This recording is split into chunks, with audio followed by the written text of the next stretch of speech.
নমস্কার, গৌতম রায় পেজ থেকে আবারও একটি নিউ ফুড ব্লগ নিয়ে আপনাদের সামনে হাজির হয়েছি। আশা করি আপনারা ভালো আছেন।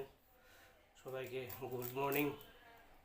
আজকে হঠাৎ করে খেতে ইচ্ছে করেছে একটা জিনিস, আপনাদের কাছে তুলে ধরছি। আচ্ছা, বাজার থেকে চিংড়ি মাছ নিয়ে এসেছি। খুব চিংড়ি মাছ খাওয়ার শখ।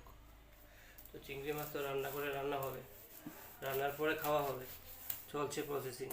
এখন চিংড়ি মাছের সেই আঁশগুলো খুব খাওয়ার ইচ্ছা করছে। এই দেখুন, যে চিংড়ি মাছের আঁশ, এগুলো পা, এই যে দেখতে পাচ্ছেন, আমার বাটির মধ্যে নিয়েছি অনেকগুলো। এক বাটি চিংড়ি মাছের পা, চিংড়ি মাছের খোলস, হাত পা সব এগুলো নিয়েছি।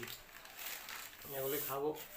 পাশে থাকবেন, দেখবেন এবং প্লিজ লাইক কমেন্ট শেয়ার করবেন। দেখাচ্ছি, এই দেখুন,